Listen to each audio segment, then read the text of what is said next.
Selamat malam, Ibu dan teman-teman. Kami dari kelompok 4 yang beranggotakan Fernando, Joseph, Faiz, Bintang, Radit, dan William. Jadi, kita ingin mempresentasikan proyek kami yang berjudul Medicare atau Asisten Kesehatan Berbasis AI untuk Deteksi Dini Penyakit. Di tengah tingginya angka self-diagnosis dan keterlambatan masyarakat dalam mengenai gejala penyakit, kami ingin menawarkan solusi digital yang dapat membantu secara cepat, ringan, dan edukatif. Medicare bukan aplikasi diagnosis, melainkan alat bantu awal yang bisa diakses siapa saja. Oke, selanjutnya kita akan membahas objektif dan overview di aplikasi Medicare ini. Yang pertama itu objektif. Terdapat 3 poin utama tujuan dari Medicare. Yang pertama itu memberikan asistensi kesehatan awal berbasis AI. Artinya, Medicare itu hadir sebagai teknologi pintar yang bisa membantu masyarakat mengenali gejala penyakit sejak dini, sebelum harus ke dokter secara langsung. Yang kedua itu meningkatkan literasi medis masyarakat. Teknologi ini juga bertujuan untuk memberikan edukasi kepada masyarakat agar lebih paham mengenai kesehatan dan penyakit secara benar. Kemudian yang ketiga itu mengurangi beban layanan kesehatan dasar. Dengan adanya deteksi dini dan edukasi yang baik, masyarakat tidak perlu langsung pergi ke layanan kesehatan untuk keluhan ringan. Jadi beban di puskesmas atau rumah sakit itu bisa berkurang. Kemudian problem statement. Ada 4 masalah utama yang ingin kita selesaikan melalui Medicare. Yang pertama itu terlambatnya deteksi dini gejala ringan. Banyak orang mengabaikan gejala ringan sehingga penyakitnya terlambat ditangani. Kemudian yang kedua, self-diagnosis dari internet yang tidak valid. Banyak juga masyarakat mencari informasi kesehatan dari internet yang belum tentu benar atau sesuai. Yang ketiga, kurangnya edukasi kesehatan berbasis data. Edukasi kesehatan yang ada saat ini masih minim dan kurang menggunakan data yang terpercaya. Kemudian yang keempat itu, akses konsultasi awal yang mahal dan tidak fleksibel. Konsultasi ke dokter itu butuh waktu, biaya, dan kadang tidak praktis untuk keluhan ringan. Jadi dengan adanya 4 permasalahan ini, kita bakal menyelesaikan dengan adanya Medicare.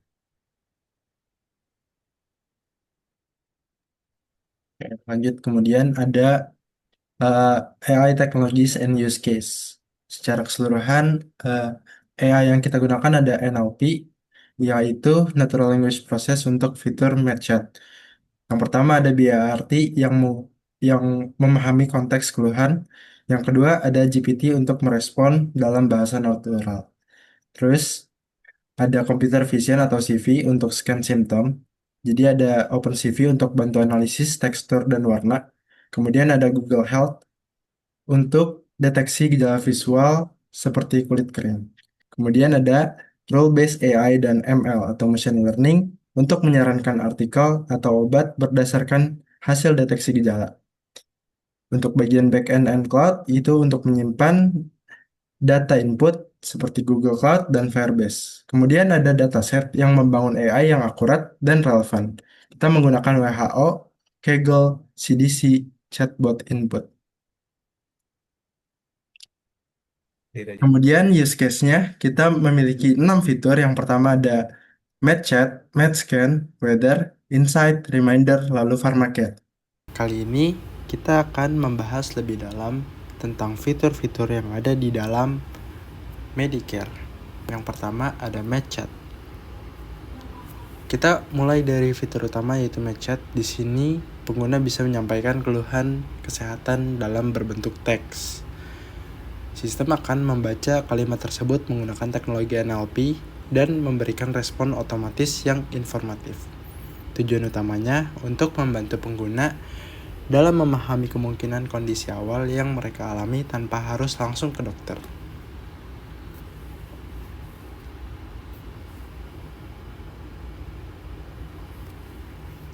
Berikutnya ada fitur Weather yang menginformasikan kondisi cuaca harian seperti suhu, hujan, dan UV index.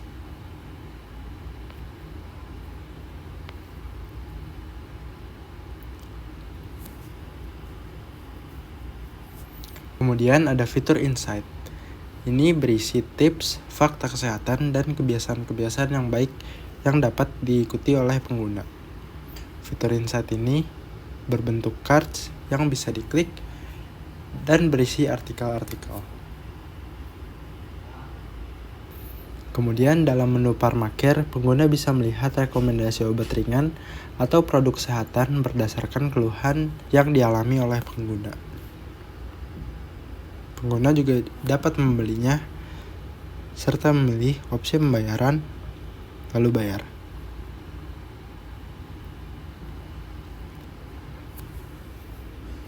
Kemudian ada fitur Match Scan. Fitur ini fitur interaktif. Di sini pengguna dapat mengunggah foto bagian tubuh yang menunjukkan gejala-gejala, misalnya kulit yang iritasi, bibir pecah-pecah, atau wajah yang tampak lelah. Sistem ini menggunakan teknologi computer vision untuk menganalisis gambar dan mendeteksi kemungkinan kondisi. Setelah hasil keluar, pengguna dapat membaca langsung diarahkan ke artikel edukasi atau produk yang relevan. Terakhir, ada fitur reminder. Reminder ini berfungsi sebagai pengingat kebiasaan sehat pengguna.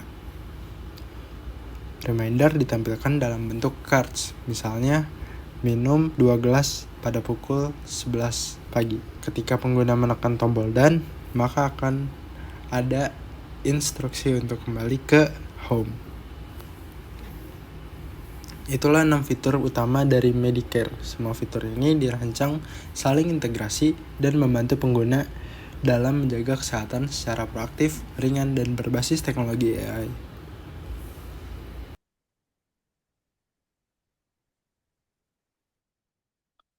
Oke, selanjutnya adalah Implementation Plan and SDLC. Kami membagi proses pengembangan Mediacare dalam 5 sprint. Yang pertama adalah Ideation and Research, yaitu melakukan riset terhadap permasalahan kesehatan yang ada di masyarakat dan menggali potensi solusi yang dapat diberikan melalui teknologi AI.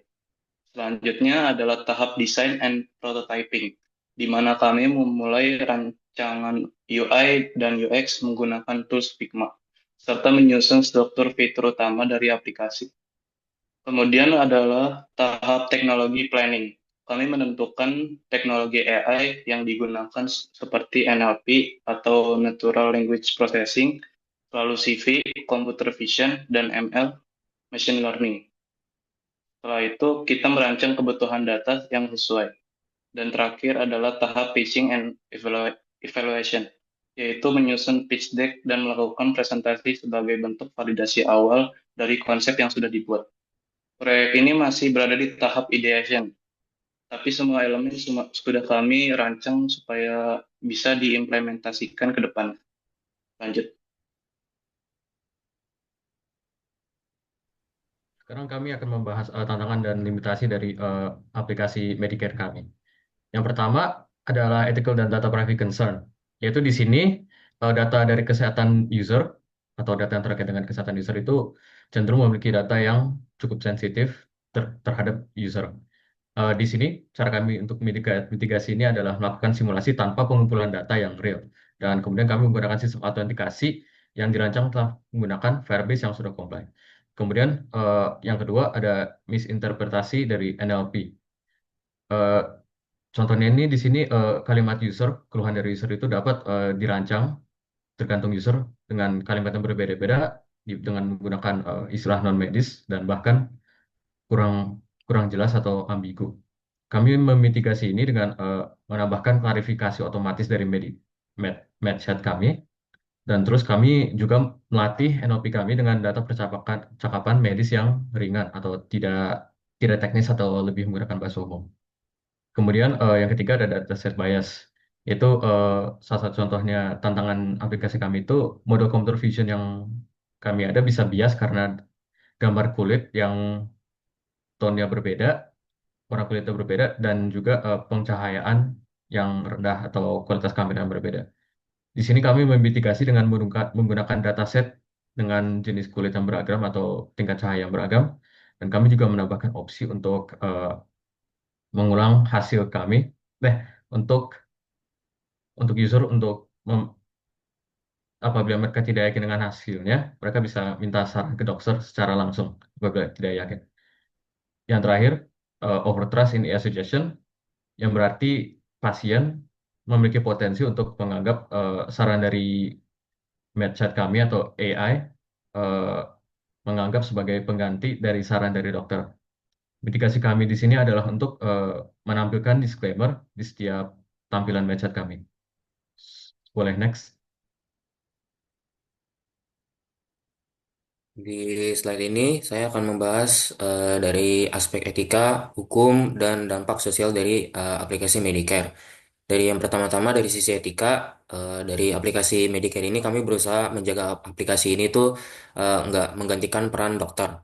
Sistem Medicare hanya memberikan saran awal dan kami akan selalu mencantumkan peringatan untuk tetap konsultasi ke rumah sakit atau pihak yang lebih profesional jika kondisi tidak membaik. Lalu untuk dari sisi hukumnya sendiri, kami menyadari pentingnya perlindungan data pribadi.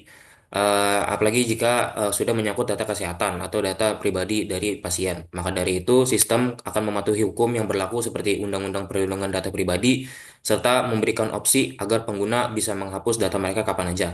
Terus yang terakhir, dari sisi sosial, kami berharap Medicare bisa jadi alat bantu yang memperluas akses informasi kesehatan, terutama untuk mereka yang selama ini ngerasa takut, bingung, atau ragu buat bicarain soal kondisi kesehatan mereka.